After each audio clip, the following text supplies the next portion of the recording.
Hello my dear students. Today I will take the class on the subject of nursing foundation, and today's topic is emergency management. Firstly, I will discuss about the concept of emergency. An emergency is a situation that poses an immediate risk to health, life, property और environment. तो emergency क्या है? Emergency एक specific situation है जहाँ पे health, life, property, environment का risk रहता है. ठीक है. Most emergencies require urgent intervention to prevent the worsening of the situation. Although in some situation mitigation may not be possible and agencies may only able to offer palliative care. तो emergency situation में urgent intervention करना बहुत important है. तो emergency कोई भी situation है, हम लोग जितना जल्दी इंटरवेंशन कर पाएंगे उतना जल्दी हम लोग उस सिचुएशन को और भी बुरा होने से प्रिवेंट कर सकते हैं. तो कभी कभी ऐसा भी होता है हम लोग मिटिगेशन नहीं कर पाते हैं. तो मिटिगेशन क्या है? Mitigation is the taking action which will reduce the severity और सीरियसनेस ऑफ द सिचुएशन. तो मिटिगेशन क्या है? एक्शन लेना जिसके थ्रू दिस एक्शन हम लोग क्या कर पाएंगे, वो सिचुएशन को ओवरकम कर पाएंगे और उसका जो सिचुएशन का जो सिवियरिटी है, सीरियसनेस है, वो हम लोग रिड्यूस कर पाएंगे. तो कभी कभी सिचुएशन इतना बुरा हो जाता है हम लोग मिटिगेशन कर नहीं पाते हैं. तो कभी कभी एजेंसी, बहुत सारे एजेंसी, एनजीओ है, उसके साथ एक साथ होकर हम लोग क्या कर पाते हैं, पेशेंट को और जो विक्टिम्स है उसको हम लोग क्या कर सकते हैं, पैलिएटिव केयर प्रोवाइड कर सकते हैं. पैलिएटिव केयर मीन्स क्या है? पैलिएटिव केयर मीन्स जो केयर देके हम लोग पर्सन और विक्टिम का जो साइन एंड सिम्टम है उसको रिड्यूस कर पाते हैं. तो किसी का एक्सीडेंट हुआ है, किसी का कोई भी इमरजेंसी सिचुएशन में कोई भी पर्सन है, तो हम लोग थ्रू पैलिएटिव केयर उसका पेन रिड्यूस कर सकते हैं, उसका जो साइन सिम्टम है उसको रिड्यूस कर सकते हैं. तो this is the all about of the concept of emergency. Next I will discuss about the list of medical emergencies. तो medical emergency के अंदर में कौन सा situation आएगा? First is the hypovolemic shock. तो हाइपोवोलेमिक शॉक क्या है? जब हम लोगों का बॉडी में और कोई भी पर्सन का बॉडी में सफिशिएंट अमाउंट ऑफ ब्लड नहीं रहता है, तो सफिशिएंट अमाउंट ऑफ ब्लड नहीं रहेगा तो ऑर्गन और ऑर्गन में जो टिश्यू है, सेल है, उसका वहाँ पे ब्लड सप्लाई नहीं होगा. ब्लड सप्लाई नहीं होगा तो क्या होगा? टिश्यू में ऑक्सीजन नहीं पहुँच पाएगा. ऑक्सीजन उसके साथ साथ जो न्यूट्रिशन है वो भी नहीं पहुँच पाएगा. तो उसके वजह से जो ऑर्गन है वो भी डैमेज हो जाएगा, क्योंकि टिश्यू डैमेज हो रहा है. तो बॉडी में सफिशिएंट अमाउंट ऑफ फ्लूइड और सफिशिएंट अमाउंट ऑफ ब्लड नहीं रहने की वजह से हाइपोवोलेमिक शॉक होता है. ठीक है. किसी का सीवियर डिहाइड्रेशन हो गया, किसी का वॉमिटिंग हो रहा है, किसी का हेमरेज हो गया है, मीन्स ब्लीडिंग हो रहा है जो स्टॉप नहीं हो रहा है, उसके वजह से हाइपोवोलेमिक शॉक हो सकता है. Next cardiac arrest. Cardiac arrest क्या है? Suddenly stop the cardiac function, means suddenly heart काम करना बंद कर देगा, तो उसका हम लोग क्या बोलेंगे? Cardiac arrest. ओनली हार्ट नहीं, कभी कभी हार्ट के साथ लंग भी काम करना बंद कर देता है. मीन्स रेस्पिरेशन, पेशेंट का रेस्पिरेशन भी नहीं रहता है, पेशेंट का हार्ट बीट भी नहीं रहता है, उसको हम लोग बोलते हैं कार्डियक अरेस्ट. पेशेंट उसके साथ साथ पेशेंट अनकॉन्शियस भी हो जाता है, तो वो भी एक मेडिकल इमरजेंसी है. Next foreign body insertion. Body में कोई भी पार्ट में फॉरेन बॉडी घुस गया है तो वो भी एक मेडिकल इमरजेंसी है. Next myocardial infection. तो मायोकार्डियल मीन्स हम लोग को पता चल रहा है क्या है. मायोकार्डियम मीन्स हार्ट का जो सेल है उसको बोलते हैं मायोकार्डियम, और इन्फेक्शन मीन्स यहाँ पे नाम से पता चल रहा है मायोकार्डियम हार्ट का सेल का ड्यू टू ऑक्सीजन सप्लाई कम होने की वजह से नेक्रोसिस हो जाना, उसको बोलते हैं हम लोग क्या? Myocardial infection. तो हम लोग को सबको पता है हार्ट का जो मसल है वहाँ पे भी ब्लड सप्लाई होता है, तो वो ब्लड वेसल में ब्लड क्लॉट डिपोजिशन हो गया है, तो वो ब्लड सप्लाई नहीं हो पाएगा, तो हार्ट का जो मसल है वहाँ पे ब्लड अच्छे से नहीं जा पाएगा. तो ब्लड अच्छे से नहीं जा पाएगा तो क्या होगा? हार्ट का जो मसल है, मायोकार्डियम जो सेल है, वहाँ पे ऑक्सीजन सप्लाई नहीं होने की वजह से वहाँ का टिश्यू डैमेज हो जाएगा, वहाँ का टिश्यू का डेथ हो जाएगा, उसको हम लोग बोलेंगे मायोकार्डियल इन्फेक्शन. इसका और एक नाम है, उसको बोलते हैं हार्ट अटैक. ठीक है। इन्फेक्शन का मीनिंग है oxygen, due to oxygen lacking the tissue is necrosed, means tissue का डेथ होना due to lack of oxygen. Okay, next is the heat stroke. Next is the frostbite. Frostbite क्या होता है, जो underlying tissue है, skin के नीचे जो अंडरलाइंग टिश्यू है वो फ्रीज हो जाना, उसको हम लोग बोलते हैं फ्रोस्ट बाइट। बहुत टाइम से कोई कोल्ड कोल्ड एनवायरनमेंट में रह रहा है, जहाँ पे स्नोफॉल हो रहा है, ऐसा सिचुएशन में रह रहा है, तो फ्रोस्ट बाइट हो सकता है। फ्रोस्ट बाइट में मेनली अफेक्टेड होता है टो और फिंगर्स। Okay, next hypothermia. हम लोग को सबको पता है बॉडी का नॉर्मल टेम्परेचर है 98.6 डिग्री फ़ारेनहाइट। जब बॉडी का टेम्परेचर 95 डिग्री फ़ारेनहाइट से कम हो जाएगा, हम लोग उसको बोलेंगे हाइपोथर्मिया। ड्राउनिंग, सबको पता है ड्राउनिंग क्या है। Next is the anaphylactic reaction. तो एनाफाइलेक्टिक रिएक्शन क्या है, बॉडी जब कोई भी स्पेसिफिक एलर्जन का एक्सपोजर में आएगा, तब बॉडी में एक सीवियर एलर्जिक रिएक्शन होगा, तो उसको बोलते हैं एनाफाइलेक्टिक रिएक्शन। तो एनाफाइलेक्टिक रिएक्शन में एक बात बोलना था, एलर्जिन क्या है, एलर्जिन मीन्स दो, एलर्जिन आर दो सब्सटेंस विच में कॉज द एलर्जिक रिएक्शन, मतलब दो जो सब्सटेंस एलर्जी क्रिएट करता है उसको बोलते हैं एलर्जिन। तो बॉडी में एलर्जिन का एक्सपोजर में आने से एलर्जिक रिएक्शन होने को हम लोग बोलते हैं एनाफाइलेक्टिक रिएक्शन। तो एनाफाइलेक्टिक रिएक्शन में क्या क्या होता है, सीवियर रैशेस होता है, वॉमिटिंग होता है, नोजिया होता है, डिफिकल्टी इन ब्रीदिंग होता है, पेशेंट शॉक में भी जा सकता है। तो ये भी एक मेडिकल इमरजेंसी है। Next is the insect stings. Insect stings क्या है, bite of the insect such as bee, mosquito etcetera. Okay, ये भी इमरजेंसी सिचुएशन क्रिएट कर सकता है, क्योंकि मॉस्क्विटो बाइट करने से हम लोग को सबको पता है मलेरिया हो सकता है, और भी जो इंसेक्ट है उसको बाइट करने से बहुत सारा इमरजेंसी कंडीशन क्रिएट हो सकता है और डिजीज हो सकता है। स्नेक बाइट एक मेडिकल इमरजेंसी तो है ही।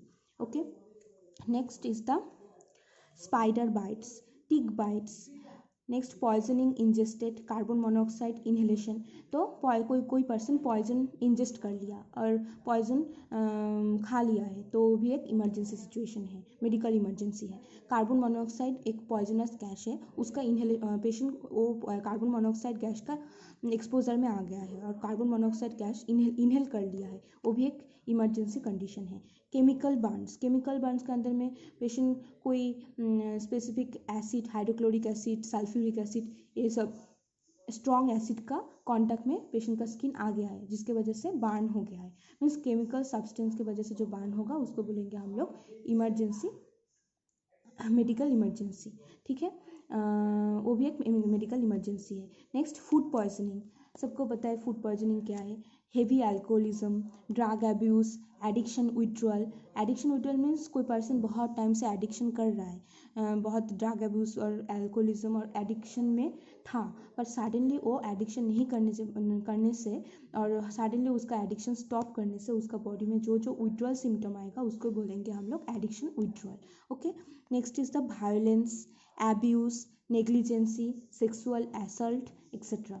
Next is the psychiatric emergency. Psychiatric means mental health का कंडीशन है, मेंटल इलनेस है, तो साइक्रेटिक इमरजेंसी के अंदर में आएगा violence, suicidal attempt, aggressive behaviour, ये सब कुछ क्या है, मेडिकल इमरजेंसी है। ठीक है, now I will discuss about the list of surgical emergencies. कौन सा सिचुएशन में सर्जिकल इमरजेंसी हो सकता है, मीन्स कौन सा सिचुएशन में इमरजेंसी सर्जरी करना ज़रूरत है। ठीक है, first is the haemorrhage, means continuous bleeding हो रहा है। ठीक है, वो भी एक सर्जिकल इमरजेंसी है, क्योंकि हेमरेज जितना जल्दी हम लोग बंद करेंगे पेशेंट का हाइपोवोलेमिक शॉक, पेशेंट को शॉक से हम लोग प्रोटेक्ट कर सकेंगे, उसका लाइफ हम लोग बचा सकेंगे। ठीक है, wounds and their care. Next appendicitis, हम लोग सबको पता है what is appendicitis. Next peritonitis, peritoneum में जब इन्फ्लामेशन हो जाएगा, इन्फेक्शन होगा, तब हम लोग बोलेंगे peritonitis. Next perforation of appendix.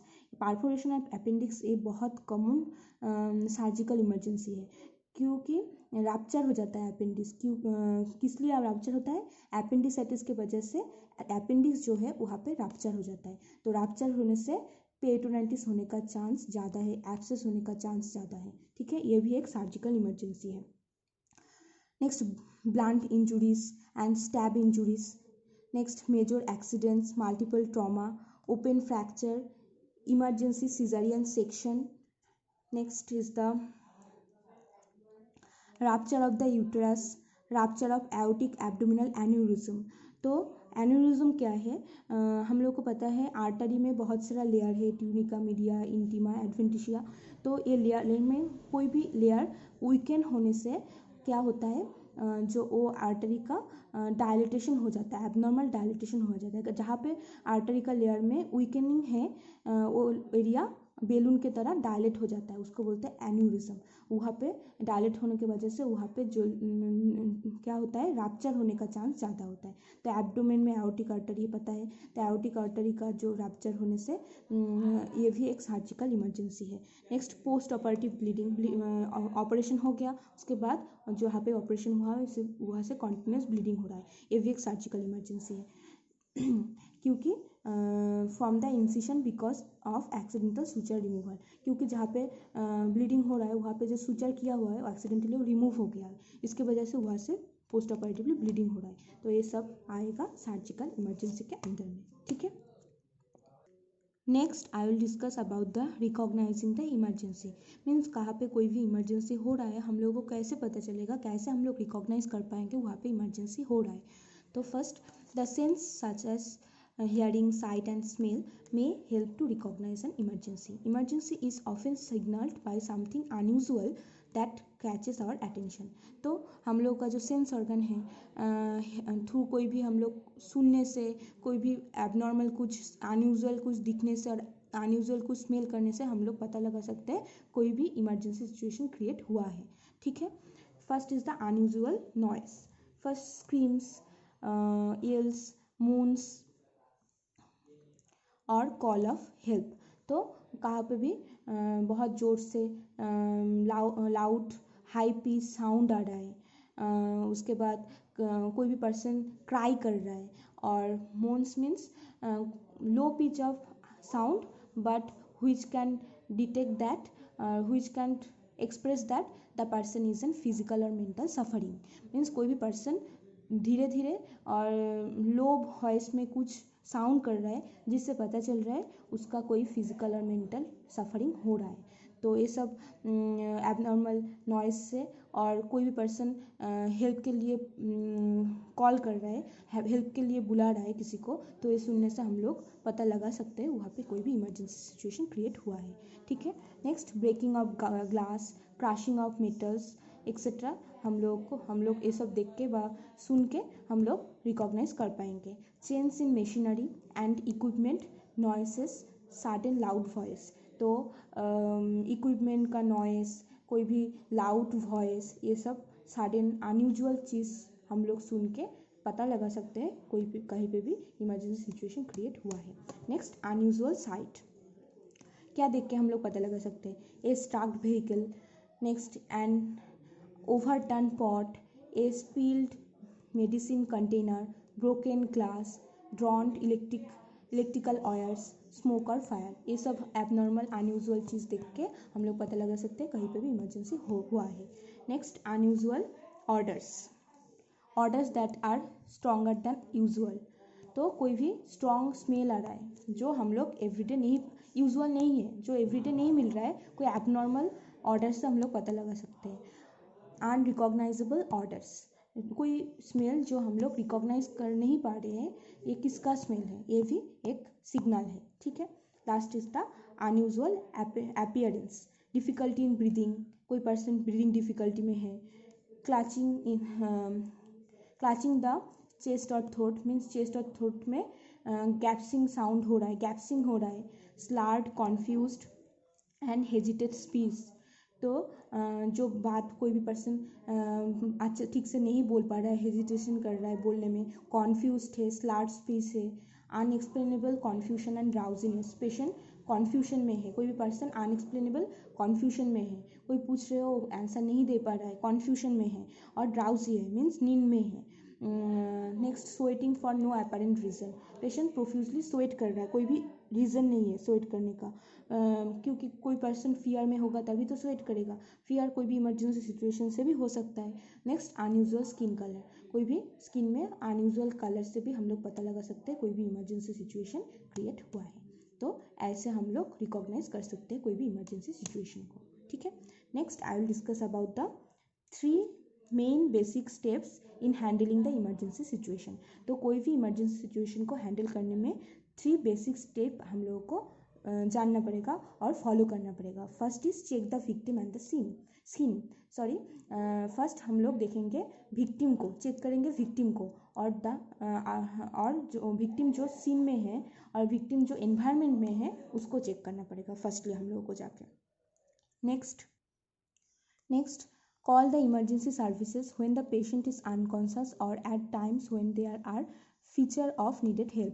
तो नेक्स्ट हम लोगों को जाके क्या करना पड़ेगा, इमरजेंसी सर्विस जो है, इमरजेंसी सर्विस जो लोग प्रोवाइड करता है, एम्बुलेंस, डॉक्टर्स और इमरजेंसी सपोर्ट सिस्टम का एक ग्रुप होता है, उसको हम लोग क्या करेंगे, बुलाएंगे, कॉल करके बुलाएंगे, जिससे हम लोग वो पर्सन को, विक्टिम को हेल्प कर पाएंगे, ठीक है।